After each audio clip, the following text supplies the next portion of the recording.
Y como lo anunciamos, a esta hora de la noche, vía Zoom, nos acompaña Ricardo Vanegas, candidato a la Asamblea Nacional por Centro Democrático, lista 1. Candidato, buenas noches, bienvenido. Buenas noches, Enrique, gracias por la entrevista y saludos a Manaví. Un gusto que nos acompañe esta noche para abordar brevemente parte de su plan de trabajo en caso de llegar a la Asamblea Nacional. Candidato, revisaba sus redes sociales y bueno, entre otros temas me llamó mucho la atención la postura que tiene en cuanto al tema de seguridad. De llegar a la Asamblea Nacional, ¿qué plan en particular tiene, por ejemplo, para hacer frente a la delincuencia?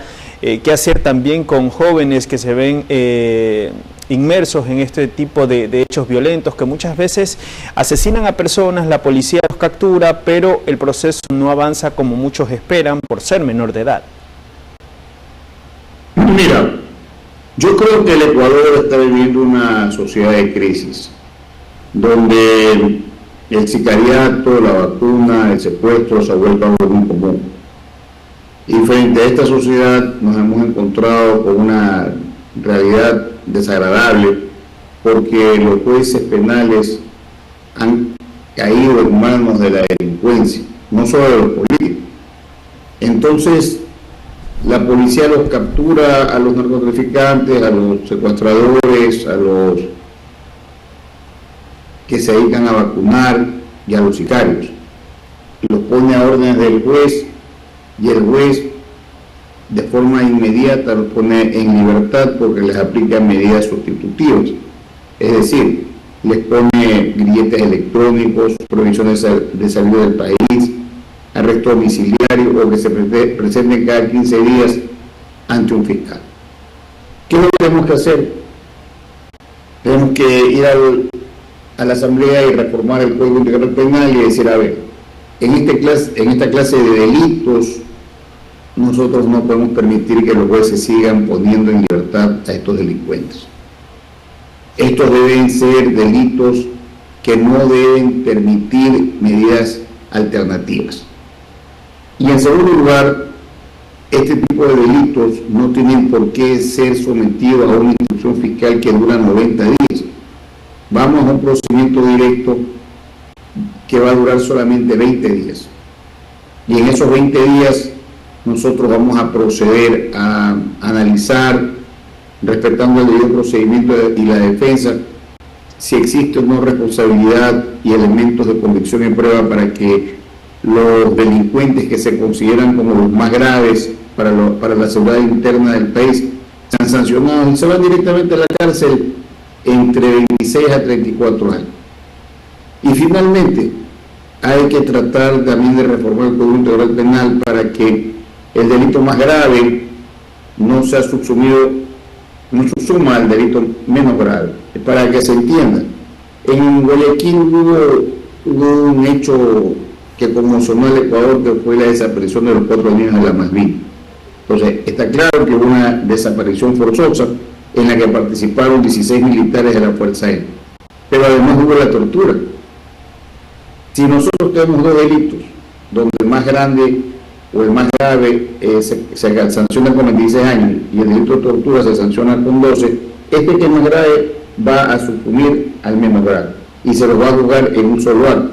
Lo que nosotros decimos es que cuando hay este tipo de delitos que causan una enorme conmoción, deberían ser juzgados de manera autónoma, de tal manera que tenemos una pena de 34 años y una pena de 16. De esa forma, este tipo de delincuentes se van a quedar en la cárcel 50 años.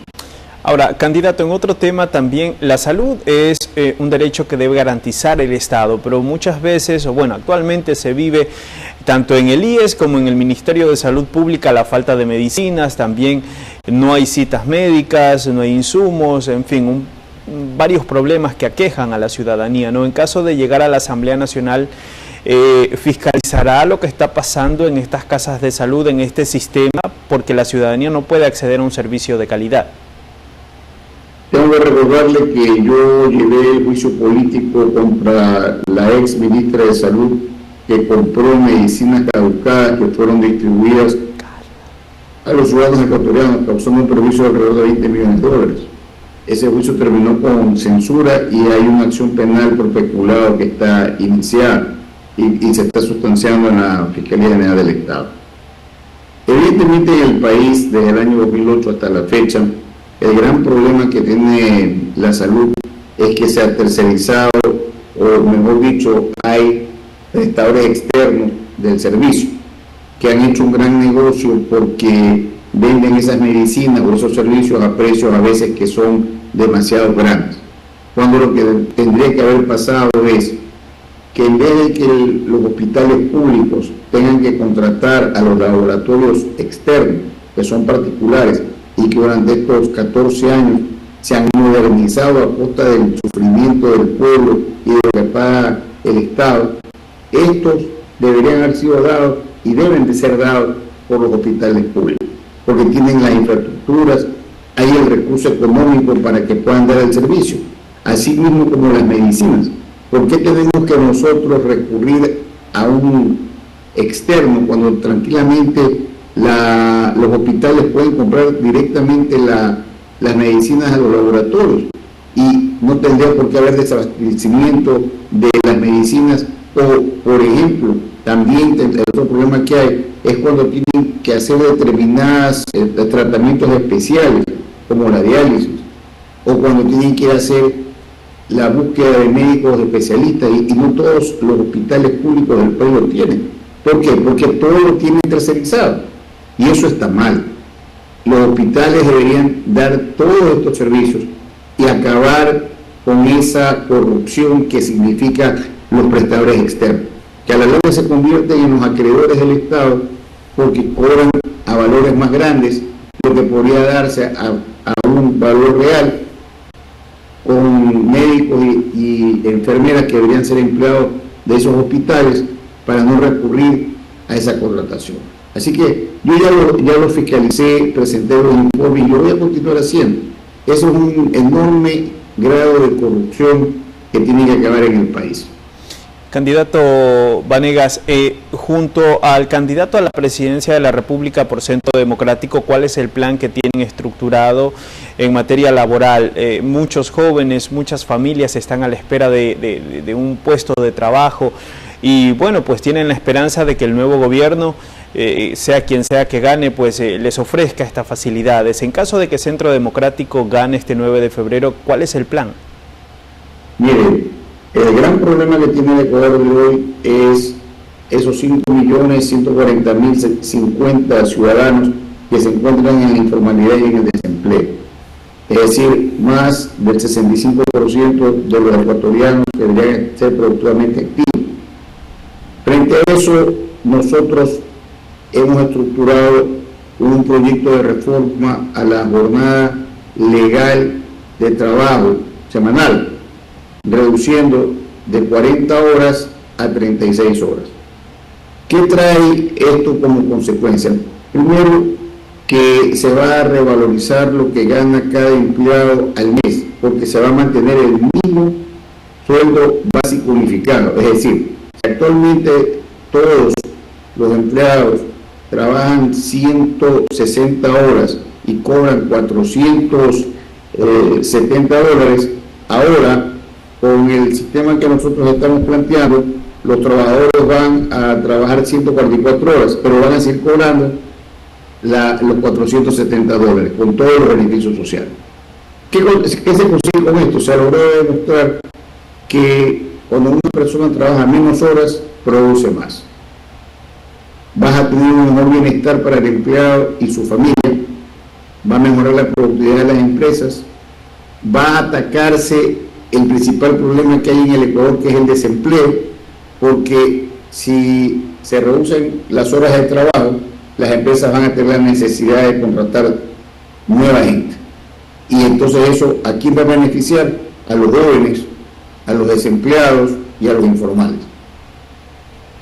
Esta medida también va a atacar directamente al otro gran problema que tiene el Ecuador, que es la criminalidad.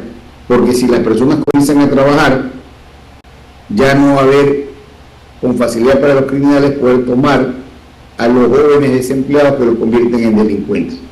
Así que yo creo firmemente en la gente, los gobiernos deberían preocuparse de atender a la gente. La gente lo que necesita es trabajo. Y al mismo tipo de trabajo debemos atender lo que está pasando en otros países, que está demostrado que es necesario trabajar menos y ganar más. Candidato, sí. Y sí, justamente en este tema veíamos también la cantidad de personas que está deportando Estados Unidos, entre ellos ecuatorianos, ¿no? Se prevé que lleguen próximamente porque la lista supera los 30.000 ecuatorianos a ser deportados. ¿Qué le espera el Ecuador en los próximos meses si esta cantidad de personas regresa al país donde claramente existe un problema económico en ciertos sectores y no hay plazas de trabajo? Pero es que las personas han inmigrado del Ecuador porque en el Ecuador no hay trabajo. Y los gobiernos, todos los gobiernos, no se han preocupado de resolver este problema. Yo le estoy dando la solución al problema. Tenemos que reducir la jornada laboral de trabajo semanal para procurar atender esta problemática y contratar a más personas. Si esto de aquí se comienza a aplicar inmediatamente, todos los ecuatorianos van a trabajar menos horas, pero van a seguir ganando el mismo salario básico mensual. Y el segundo objetivo que tenemos que tener es que las personas no pueden seguir ganando un sueldo básico de $470 y teniendo una canasta básica mensual de 830, porque no habrá sueldo que permita a los ecuatorianos poder cubrir la canasta básica. No puede ser que en el Ecuador de hoy, ningún gobierno se haya preocupado de atender un problema social. Y hacia allá tenemos que comenzar a pensar más en la gente. Y las empresas, desde mi punto de vista, tienen que comenzar a pensar en ganar menos plata y invertir más en las personas, que a la larga son las que se necesitan. Esta es otra cosa que también es importante que usted lo analice. El momento en que nosotros vamos a dar más trabajo, vamos a reducir la hora de trabajo, la economía va automáticamente a activarse, porque va a haber más circulante y todos vamos a ganar. Perfecto, candidato, agradecemos su presencia en este pequeño espacio, esperamos tenerlo por acá próximamente antes de que finalice la campaña electoral para seguir abordando un poco su plan de trabajo y todo lo que está pasando en el Ecuador. Le agradezco por la entrevista y a todos los ecuatorianos, sobre todo a los manavitas, no se olviden el 9 de febrero votar todo uno, para que nosotros podamos llegar nuevamente a la Asamblea y atacar a las mafias del sector público y al crimen organizado, como ya lo hicimos en el periodo anterior. Muchas gracias. Hasta luego. Listo, muy amable. Gracias a usted, candidato, por acompañarnos. Es Ricardo Vanegas, candidato a asambleísta nacional por Centro Democrático, lista 1. Vamos a una breve pausa, pero ya venimos con más información.